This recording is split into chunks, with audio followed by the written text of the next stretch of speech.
Let's do it. All right. Wonderful to meet you. Thank you so much for taking a minute out today. I appreciate it. Okay. So let's begin our journey into your work by asking you this. 5 years ago, this pandemic was kind of in its first week. We were figuring things out. So much changed. How did living through that time period influence the way that you do work and live your life today? So, uh, at the time of the pandemic, I was on maternity leave, and then I got the second child. So I was kind of not working at that time. Yeah. So, and I didn't feel it that hard on myself because I was a bit secluded from the world. Yeah. Naturally, I was in my little bubble. Yeah. And it was at that time actually that I decided to start my own business. It was in 2021 when I was about to finish my second maternity leave.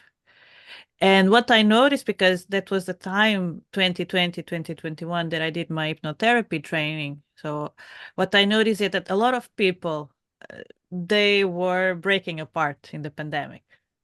So that was a great start for me to start doing the work that I do because I got to coach people and to help people go through the pandemic.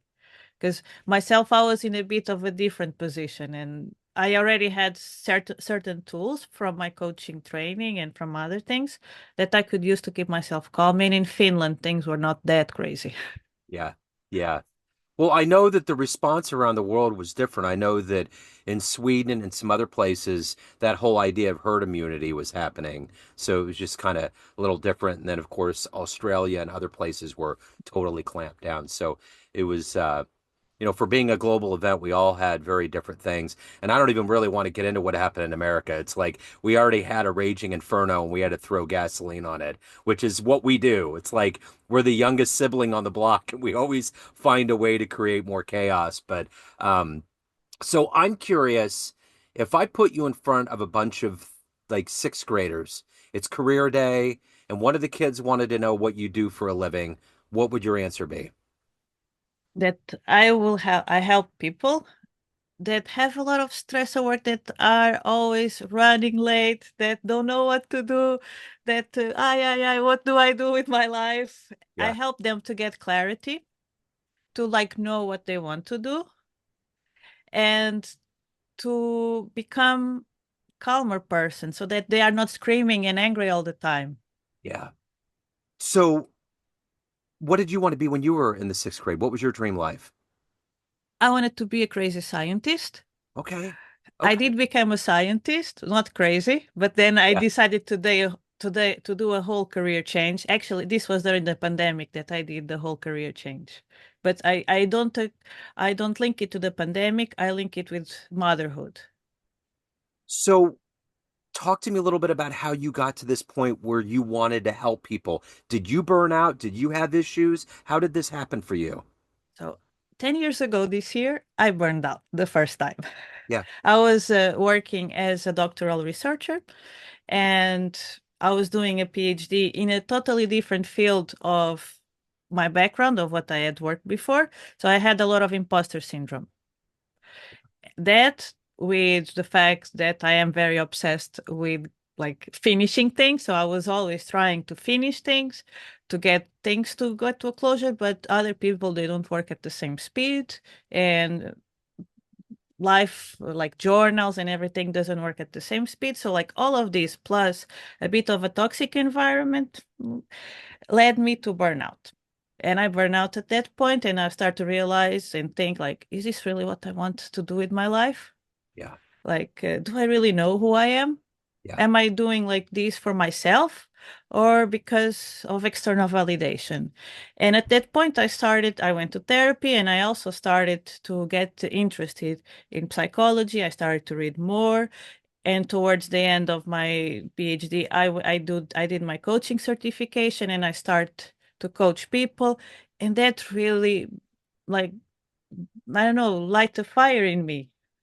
Yeah. A- and then it was just to see because I know that like you can overcome yourself, you can change, that life doesn't have to be miserable, and just to be able to provide that experience to other people. I decided, okay, this is what I want to do.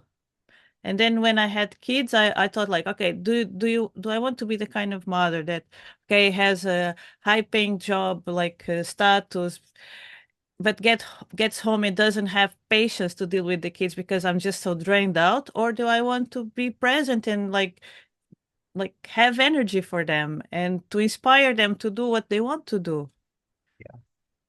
So take me back further to your childhood, where you were born and raised. What were these seeds of being highly driven, of being in a capacity to help people? What were those foundational elements that were planted into you early on? Mm, so back at that point, I was always given like this thing that you can decide what you want to do. Like we will not decide for you as long as you go to university. You have to have your degree and you have to have your job. So like I got in this mentality, okay, I need to go to university and I need to go to a like high paying thing because that was the thing. I need to be financially independent. Yeah, So I ended up making it a choice based on money. So I went to IT.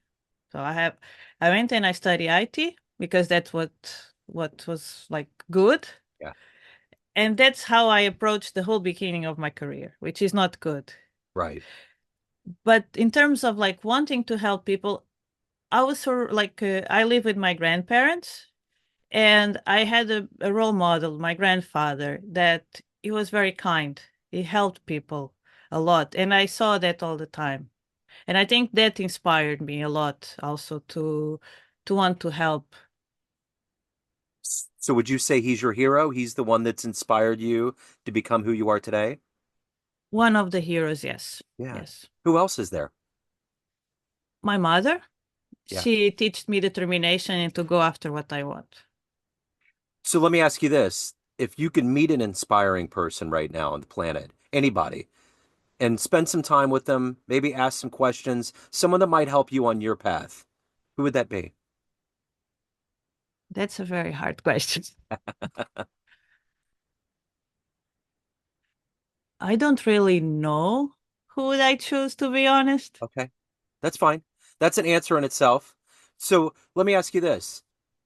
For anyone out there that's listening, that's contemplating, their life and maybe they hear what you're saying and they're like, yeah, I'm not feeling comfortable with where I'm at. Maybe there's something different. And they don't know what the signs of burnout are, or if they've even burned out. What advice would you give to people that is as a red flag for them to get help? Like the first the first signs are, for example, if you get sick more often, if you get like body tension, like especially in the shoulders and back, more headaches, this is your body start to nudging you, start to communicate because stress is physical. So first starts with your like physical signs. And then it's like just looking at the computer screen, scrolling up and down without being able to think. And then when you get home, you cannot stop thinking about work, for example. Yeah, But also this inability to disconnect from work, checking your email all the time, being connected all the time. You cannot switch off. yeah, yeah. So So the one thing I think that would be key to all of this, to a level of happiness and health, is balance. So for you, how do you find that balance? What motivates you to wake up every day and stepping into all of these issues that people have? That's heavy stuff. You have to fetter through that and help them find a way. But you have a life, you have a soul, you have an existence. How do you balance all of that every day and do it at the best of your ability? I'm very careful with my time and how much, because since I work for myself, I have the freedom to work as much as I want. And in the beginning, I was choosing to work a lot. And that was not doing any good. But now, like after several years of trying, so I do take time to rest. I have the same sleeping time every night. I go to bed early. I make sleeping a priority. Exercise. I go for like I try to get my 10K steps every every day and exercise and eating healthy. I taking care of myself and I don't take client work every day of the week. So let me ask you this. The one thing about changing your life is it requires a decision that can be risky. When you look at your career and your life, what's the biggest risk that you've had to take? it was uh it was like I had to do a big mindset shift because, I had spent all these years getting an education. So I was a bit like, okay, I have to use it. I have to use it. But the other part of me is like, this is not really what you want. So like I had to break this and take the risk to go and start from zero again because I had to start from zero. And I had like I didn't know how it was to run a business to start. I didn't know anything about marketing. I didn't know like I knew how to be an employee and how to work, how to do what I was told to. So I had to relearn a lot and and step into the unknown. So let's say you have a dream tonight. You ran into a younger version of you, 18 years old, and you had to give that version of you a piece of advice based on the life you've lived, the wisdom you've gained.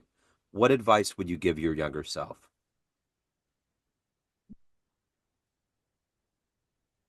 That trust the process, that like you have no idea what you're going to be doing in 10 years from now, but it's fine because what you're going to be doing in 10 years from now, it's much bigger than what you think you will be doing. Like life is better than this. Like, and if I can be honest with you, like when I was 18, 19 and I started university, because I didn't really like it, but then I teach myself how to like that field of computer science.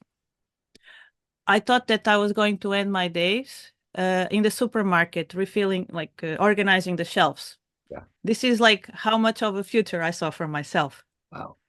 So I think I had some depression at that point. Yeah. This is how far I could see, and this is what I thought I was going to do. So if I could say to myself at that point, is like you're going to do things that you cannot even imagine. Like you're going to have a freaking PhD, and you are struggling to even pass a course. Yeah. So what's the best advice you've ever gotten? Best advice? Yeah. Hmm.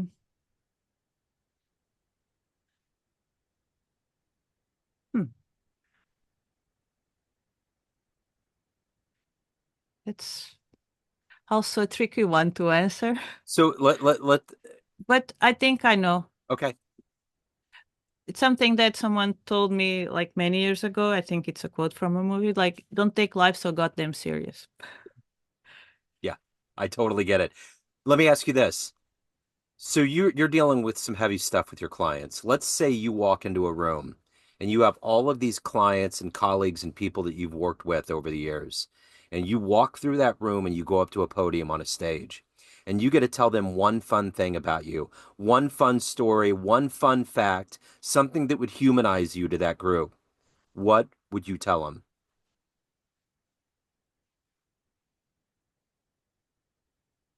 That I I have been there on the other side, thinking that I could never be here on the stage, that I had my fair share of struggles, of traumas, of challenges that I've been through, and that by working through them, by taking care of myself and working through them, is what allowed me to be here on the stage and not sitting there. So all of you that is there can do the same. So, of everything that you've done in your life, everything that you've accomplished and evolved into, all these changes that have led you to where you're at and helping people get to a better place, what are you the proudest of?